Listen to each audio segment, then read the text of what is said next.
தவமின்றி கிடைத்த வரமே இனி வாழ்வில் எல்லாம். என்ன மது நீ மட்டும் வந்துட்டு இருக்க? ரக்ஷன் எங்க? ரக்ஷன் பின்னாடி வந்துட்டு இருக்கா ரஞ்சித். ஹாய் மது. மனோ இவை வேற வந்துட்டானா?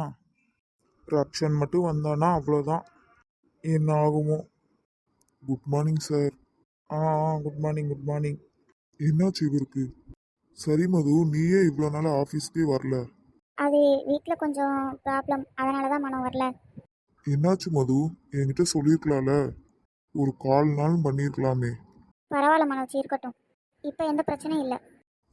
மது, நான் உங்ககிட்ட கொஞ்சம் தனியாக பேசணும். டேய், என்னடா பேச போற? ரக்ஷன் வர்றதுக்குள்ள இந்த இடத்த விட்டு கிளம்புடா முத. பரவாயில்ல, ரஞ்சித் தானே, சொல்லு. சார் கிட்ட சொல்லிட்டா? அதெல்லாம் சொல்ல மாட்டா, நீ சொல்லு. இல்லை மது, அன்னைக்கு லவ் பண்ணுறேன்னு சொன்னேன். அதுக்கப்புறம் நான் உன்னை பார்க்கவே இல்லை. இன்னைக்கு தான் உன்னை மீட் பண்ணியிருக்கேன். அதான் கொஞ்சம் உங்களோட டைம் ஸ்பெண்ட் பண்ணலாமேன்னு தோணுச்சு. லஞ்சுக்கு நம்ம எங்கேயாவது வெளியே போகலாம் மது. நினச்சேன் இதைத்தான் கேட்க போகிறான்னு. வச்சுட்டான்ல ஆப்பு. இதை இன்னும் இதுல இருந்து வெளியே வரலையோ மனோஜ்? அது வந்து நான் இன்னைக்கு எப்படி ரக்ஷன் கிட்ட அடி வாங்காம போக மாட்டான் போல. என்னாச்சு மது? ரஞ்சித், இப்போ என்ன பண்ணுறது? நீ தானே ஆரம்பிச்சு வச்ச, நீயே கேளு. மனோ, அது வந்து நான் சும்மா விளையாட்டுக்கு. எனக்கு புரியுது மது. என்ன புரியுது? இல்லை, ஆஃபீஸ் டைமில் எப்படி போகிறதுன்னு தானே யோசிக்கிற. ஐயோ, நான் என்ன சொல்ல வரேனே கேட்க மாட்டேங்கிறான். ஐயோ, இவன் வேற வந்துட்டானே. ஆமாம், என்ன நடக்குது இங்க? Good morning sir. என்ன மனோ, 3 பேர் இங்கே நின்று என்ன பண்ணிட்டு இருக்கீங்க? அதெல்லாம் ஒன்றும் இல்லை சார், சும்மா தான் பேசிகிட்டு இருந்தோம். மது, நான் கேட்டதுக்கு பதில் சொல்லவே இல்லை. என்ன, எதுவும் பிரச்சனையா? அப்படிலாம் ஒன்றும் இல்லை ரக்ஷன். மனோஜ், நீங்கள் போங்க, போய் உங்கள் ஒர்க்கை பாருங்க. மது, என்னன்னு சொல்லு. இப்போ என்னன்னு தான் சொல்கிறீங்களா இல்லையா? ரக்ஷன், மதுவை லஞ்சுக்கு மனோஜ் வெளியே கூப்பிட்டு இருக்கான். இங்கே அதுதான் நடக்குது. ஓ, இதுதானா? இருடி, வீட்டில் என்னை எப்படியெல்லாம் வெறுப்பேற்றிருப்ப. இப்போ பாரு என்ன பண்ணுறேன்னு. என்ன மது, ஆசையாக மனோஜ் கூப்பிட்றாரு, போயிட்டு வர வேண்டியதானே? சார். ஆமாம் மனோஜ், மதுவை கூட்டிகிட்டு போங்க, நானே பர்மிஷன் தரேன். No tension, no problem. Sir இல்லை சார், அது வந்து மது, அதான் உங்கள் பாய் ஃப்ரெண்ட் கூப்பிட்றாருல, போயிட்டு வாங்க. எப்படி பேசுறான் பாரு. இவனுக்கு என்னாச்சு? திரும்பவும் ஆரம்பிக்கிறான். டேய் ரக்ஷன், நீ எதுக்கு இப்போ டென்ஷனாக இருக்க ரஞ்சித்? நீங்கள் போயிட்டு வாங்க மது. அதான் சாரே சரின்னு சொல்லிட்டாருல மது, பர்மிஷனும் தரேன்னு சொல்லிட்டாரு. வா போயிட்டு வரலாம். டேய் மனோஜ், புரியாம பேசாத. நான் ஒன்றும் உன்னை லவ் பண்ணலை.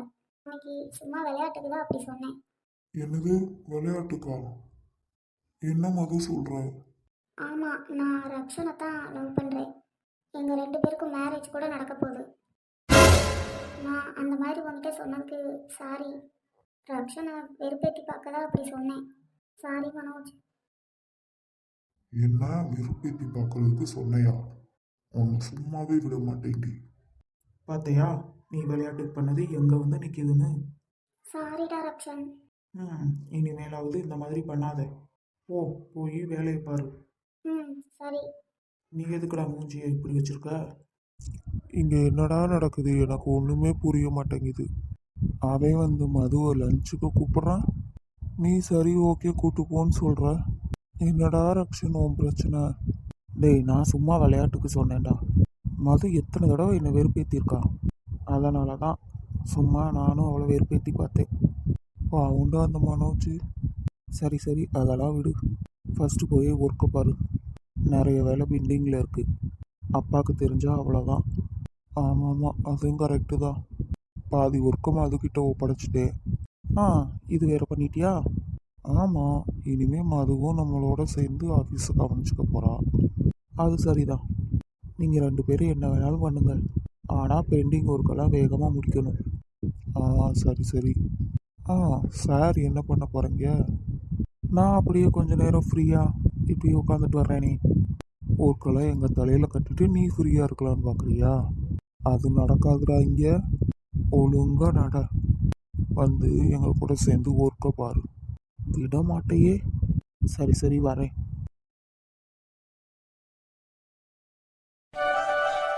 என்னடா மனோஜ், ஏன் இவ்வளோ கோவமா இருக்க? சார் எதுவும் திட்டிட்டாங்களா என்ன?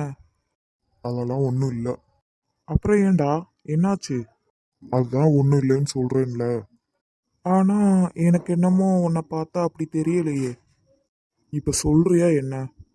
ப்ராஜெக்ட்ல எதுவும் தப்பு பண்ணிட்டியா என்ன? அதெல்லாம் ஒன்றும் இல்லைடா, எல்லாம் அந்த மதுவால தான். மதுவா? அவ என்ன பண்ணா? அன்னைக்கு என்னமோ என்ன லவ் பண்றேன்னு சொல்லிட்டு இப்ப இல்லைன்னு சொல்லிக்கிட்டு இருக்கா. ம் ஆரம்பிச்சிட்டியா? நான் தான் அப்பவே சொன்னனே. எனக்கு மது வேணும், அதுக்கு என்ன பண்றது அதை மட்டும் சொல்லு.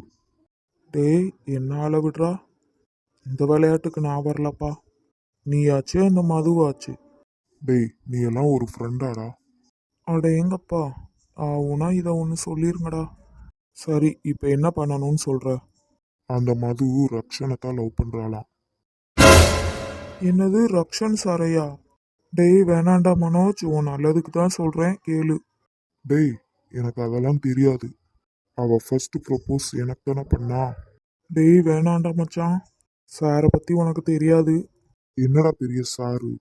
சார். டேய் ஆனந்த், என்னடா ஆச்சு? உன் பின்னாடி திரும்பி பாருடா. சார் நீங்களா? என்ன மனோஜ், என்ன பண்றீங்க? அது அதெல்லாம் ஒன்றும் இல்லை சார். போச்சு, இன்னைக்கு என்ன பண்ண போறானோ, வசமா மாட்டிக்கிட்டான். ஆனந்த், நீங்க போய் உங்க ஒர்க்கை பாருங்க. நான் மனோஜ் கிட்ட கொஞ்சம் பேசிட்டு வரேன். ஆ, ஓகே சார். சார், இங்க பாருங்க மனோஜ், மதுக்கும் எனக்கும் மேரேஜ் ஆக போகுது. அன்னைக்கு அவ ஜஸ்ட் சும்மா விளையாட்டுக்கு தான் பண்ணான். ஆனா எனக்கு நல்லா தெரியும், மது அந்த மாதிரி பண்ணது தப்பு தான். ப்ளீஸ் மனோஜ், இதை நீங்கள் கொஞ்சம் ஃப்ரீயாகவே விட்டுருங்களேன். சார் அது எனக்கு நீங்கள் என்ன சொல்ல வரீங்கன்னு புரியுது மனோஜ். ஆனால் மது பண்ணது தப்பு தான். ப்ளீஸ் எனக்காக அவளை மன்னிச்சிருங்க. இனிமே அவகிட்ட இப்படிலாம் வந்து பேச வேண்டாம். ஏன்னா எனக்கும் மதுவுக்கும் மேரேஜ் ஆக போகுது. அவள் என்னை மட்டும்தான் லவ் பண்ணிட்டு இருக்கா. அதை நீங்கள் புரிஞ்சுக்கணும். எனக்கு புரியுது சார். இனிமே இந்த மாதிரி கேட்க மாட்டேன். ரொம்ப தேங்க்ஸ் மனோஜ். பரவாயில்ல சார், நீங்கள் எதுக்கு இதுக்கெல்லாம் தேங்க்ஸ் சொல்லிக்கிட்டு? நான் தான் சாரி சொல்லணும். எனக்கு இது தெரியாது சார். சாரி. மதுக்கிட்டேயும் நான் சாரி கேட்டேன்னு சொல்லிருங்க. அதெல்லாம் நான் பார்த்துக்கிறேன். சரி ஓகே, இதை இதோட விட்டுருங்க. நீங்கள் போய் உங்கள் ஒர்க்கை பாருங்கள். Okay sir. டேய் மச்சான், என்னடா ஆச்சு? உன்னை ரக்ஷன் சார் ரொம்ப திட்டாரோ? வாய் மூடுறா. அதெல்லாம் ஒன்றும் இல்லை, எல்லாம் இந்த மதுவால வந்தது. என்னையும் குழப்பி விட்டு ரக்ஷனையும் குழப்பி விட்டான். ஆனா இப்ப கடைசியில நான் தான் ஏமாந்து நிக்கிறேன். சரி சரி விடுடா, அவ என்ன தனியா மாட்டாமையா போவா? அப்ப பாத்துக்கலாம். உண்மையிலே ரக்ஷன் சார் உன்னை ஒன்றும் சொல்லல? ஏன், நான் திட்டு வாங்கணும்னு உனக்கு ஆசையா இருக்கா? டேய் அப்படிலாம் இல்லை. அப்புறம் என்ன, எப்போ பார்த்தாலும் நீ திட்டு வாங்கலையான்னு கேட்டுக்கிட்டே இருக்க. சாருக்கு ரொம்ப ஆசையா இருக்கு போலயே. டேய் டேய், அப்படிலாம் இல்லடா மனோஜ், நான் சும்மா தான் கேட்டேன். உடனே அப்படியே என் மேலே உன் கோவத்தை காட்டுவ. என் மேலே கோவத்தை காட்டுறதை விட்டுட்டு அந்த மது பொண்ணுக்கிட்ட போய் காட்டு. அவளுக்கு இருக்குடா ஒரு நாளைக்கு. என்னை நம்ப வச்சு இப்படி ஏமாத்திட்டால. சரி சரி விடுடா, கூல் மச்சான், எதுவாக இருந்தாலும் பார்த்துக்கலாம். ரூம்பெல்லாம் ஒரே டஸ்ட்டாக இருக்குது. நல்ல வேளை அத்தை அவனை தூக்கிட்டு போயிட்டாங்க. இவ என்ன தனியாக நின்று பேசிக்கிட்டு இருக்கா? என்ன மேடம்? வந்துட்டியா? இனி எங்கே வேலை பார்க்குறது?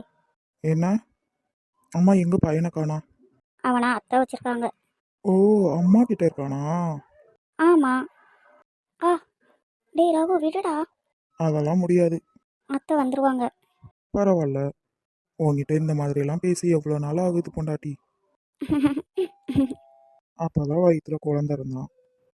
அப்புறம் ம், அக்கம் பக்கம் யாரும் இல்லை, அப்போதும் நான் சொல்லவில்லை. தனிமையில் இருந்தாலும் மனதுக்குள் சொன்னேன். போதும் போதும், எனக்கு கிச்சனில் வேற வேலை இருக்கு, விடு. அதெல்லாம் அப்புறமா பார்த்துக்கலாம். ம், ம், ம்.